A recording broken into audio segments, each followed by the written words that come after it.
The movie begins with an alternative universe where everyone tells the truth all the time, with no exceptions. People say exactly what they think and feel, which often leads to absolutely insane situations. No matter it's businessmen or even the president, the narrator introduces Mark Bellison, a man seen as a loser, who is about to change everything by telling the world's first lie. In the first scene, Mark arrives at Anna's house for their date. Anna, without hesitation, mentions he interrupted her while she was masturbating. She complains that he arrived early and tells him to wait while she finishes her finger games. Nervously, Mark admits he will think about it all the time, and he's worried about only being able to afford a cheap restaurant. He also shares that he'll likely be fired soon, has no savings, and is in his late 40s with little to show for it. When Anna finally comes downstairs, she bluntly states that she doesn't find Mark attractive. Used to this kind of honesty, Mark sighs, and they leave for their first date. At the restaurant, their waiter is equally direct, commenting that Anna is out of Mark's league, and even asking if she's his daughter. Embarrassed, Mark thanks the waiter and asks him to leave. He then asks Anna about herself. She proudly shares that she has a high-paying job and is doing well in life. During their meal, Anna gets a call from her mother, and openly says that Mark isn't good-looking, doesn't earn much, and isn't someone she would ever kiss or sleep with. Despite the awkwardness, Mark thanks Anna at the end of the night for spending time with him. The story shifts to Lecture Films, a movie studio where a man is presenting Napoleon's story. Mark arrives and is introduced to the audience as a screenplay writer. The presenter truthfully describes him as one of the company's least successful employees, who is on the verge of being fired. Mark heads to his office, where his colleague Shelley mocks his poor track record. Not long after, Mark's boss, Anthony, fires him for writing a dull screenplay about the Black Plague. While still at work, Mark reads an email from Anna. In it, she says she enjoyed his company but isn't interested in him because of his looks, finances, and social status, qualities she considers essential in a partner. Shelley twists the knife by pointing out that the best part of the email is the criticism of Mark's appearance. On his way out, Mark faces more ridicule from Shelley and his rival Brad, who calls him a perpetual loser. Later, Mark visits a nursing home called A Sad Place for Hopeless Old People to see his mother, Martha Bellison. He tells her about losing his job and laments that they both come from a long line of failures. Back at home, Mark's landlord demands rent. Mark explains his financial struggles, but the landlord gives him only a day to pack up and leave.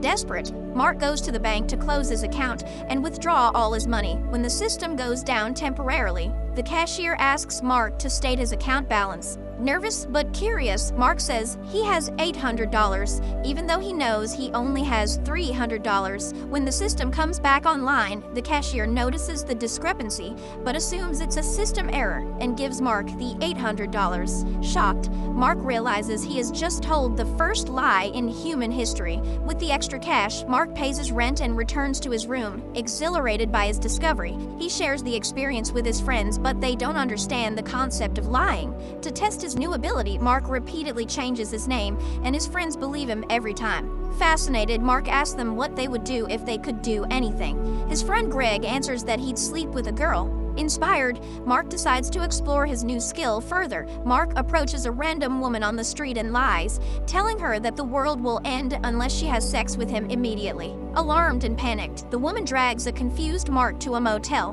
Before anything happens, Mark feels uncomfortable and pretends to call NASA. After his call, he announces that NASA has confirmed the world is safe, so they don't need to sleep together. Later, Mark meets up with his friends and asks what they would do if they had unlimited possibilities, excluding being with a girl. When they struggle to come up with ideas, they ask Mark the same question. Without hesitation, Mark says he would get all the money in the world. Afterward, Mark and his friend Greg go for a drive, with Greg behind the wheel while completely drunk. A police officer pulls them over and begins to arrest Greg for drunk driving. However, Mark calmly tells the officer that Greg isn't drunk. The officer believes him without question, apologizes, and lets them go. The two head to a casino, where Mark decides to try his luck at roulette. He bets on number 28, but the wheel lands on 35. Acting quickly, Mark points at something imaginary, shouting for everyone to look. While the crowd's attention is diverted, he moves his chips to 35 and claims the win. The dealer, unaware of the trick, pays out his winnings. Using the same tactic over and over, Mark cheats his way to a fortune and leaves the casino victorious. Guys, I have a crazy dream to reach the first 1,000 subscribers here. If you enjoy the content, please hit that subscribe button to support me. I'm here to provide the best recaps and share positive vibes for you, and I know we can do it together. Later, Mark encounters his friend Frank in an elevator. Frank, visibly upset, confides that he's planning to end life.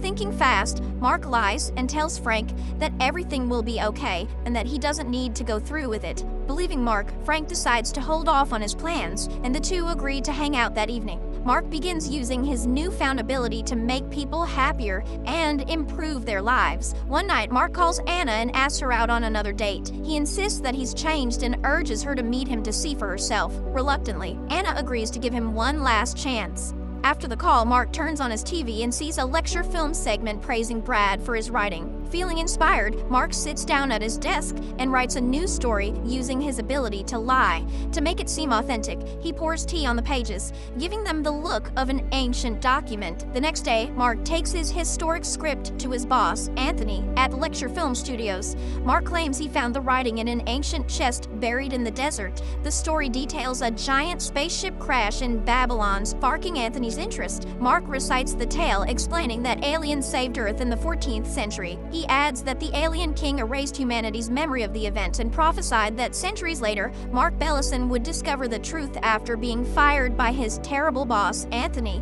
and mocked by his colleagues, Shelley and Brad. The script concludes with Mark predicting that Lecture Films will produce the story as a blockbuster, making him rich and famous. The employees enthusiastically applaud the story, and Anthony eagerly orders Mark to start production. Meanwhile, Brad fumes with jealousy. That evening, Mark takes Anna to a high-end restaurant for their date. She congratulates him on selling his script and asks about his family. Mark shares that his father is an alcoholic and his mother lives in a nursing home, but he plans to move her out the next day and buy her a mansion. Mark then asks Anna if she would consider spending her life with him now that he's successful and wealthy. While Anna admires his accomplishments, she rejects him again, pointing out his appearance. She explains that she doesn't want her future children to inherit his physical traits, like being overweight or having a snub nose. Disappointed by Anna's rejection, Mark drinks alone until he gets a call, informing him that his mother, Martha, is in critical condition. He rushes to the hospital where Martha shares her fear of death, describing it as an eternal void of nothingness. Heartbroken, Mark lies to comfort her, saying that after death, she'll be young, happy, and surrounded by her loved ones in her favorite place. Martha smiles peacefully and passes away, reassured by his words. The hospital staff overhears Mark's comforting lie and is fascinated.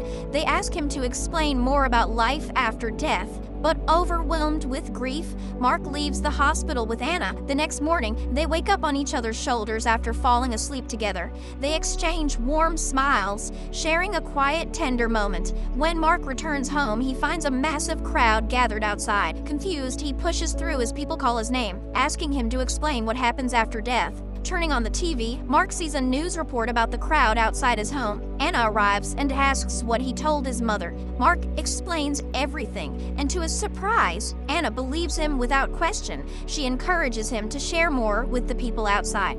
Hesitant but determined, Mark writes down a message for the crowd. Stepping outside, Mark reads his message aloud. He introduces the idea of a man in the sky who knows everything. This man, he explains, provides the deceased with mansions, endless ice cream, and reunions with their loved ones in the afterlife. However, Mark warns that anyone who commits 3 bad deeds in their lifetime will be sent to a terrible place instead. Some people in the crowd curse the man in the sky for their misfortunes, but Mark reassures them that he's also responsible for all the good in their lives. When asked how he knows this, Mark lies again, saying the man in the sky told him directly. In the following days, headlines flood the media with stories like NASA on the search for the man in the sky. Productivity drops as people dream of afterlife mansions, and man in the sky, responsible for disasters and miracles. Meanwhile, Mark submits a new film based on the Black Plague to his boss, Anthony. The movie becomes a massive success, turning Mark into a wealthy and famous figure overnight. One day, while sitting in a park, Mark tells Anna she's the sweetest person he's ever met. Anna admits she enjoys his company, and as they lean in for a kiss, she suddenly pulls back. She pictures their future children and blurts out that she can't get past the idea of fat kids with snub noses. Although she confesses she loves him, she can't overcome her concern about genetics. Later, Anna visits Mark's mansion to give him a birthday card. She tells him she's going on a date with Brad and plans to sleep with him, which alarms Mark. He convinces Anna not to have physical relationships before marriage. When Mark opens the birthday card, he finds a coupon from Anna for sharing a bed together.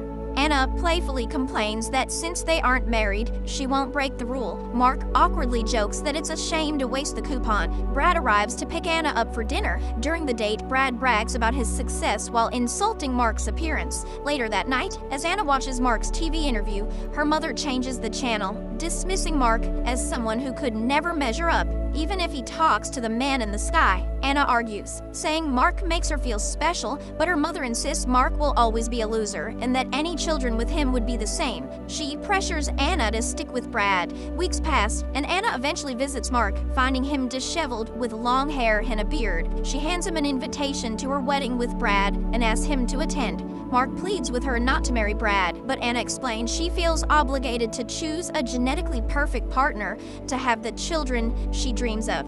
On the wedding day, Mark wakes up to find Greg in a suit holding a shaver. Encouraged, Mark shaves his beard and goes to the ceremony. During the vows, the priest asks if anyone believes they can offer a better genetic match for Anna. Silence fills the room until Mark stands and says Anna is happier with him. Brad challenges him, asking why Anna is at the altar with him if she's happier with Mark. Brad then dares Mark to ask the man in the sky what's best for Anna. Hesitant, Mark finally admits there is no man in the sky. He confesses he made it all up to comfort his dying mother. Anna asks why Mark didn't lie to convince her to marry him. Mark replies that a lie wouldn't mean anything if it wasn't real. Overwhelmed, Anna realizes the truth of her feelings and declares she wants little fat kids with snub noses. Hearing this, Mark smiles. In the final scene, Mark and Anna are shown eating breakfast with their young son, who is adorably chubby with a snub nose.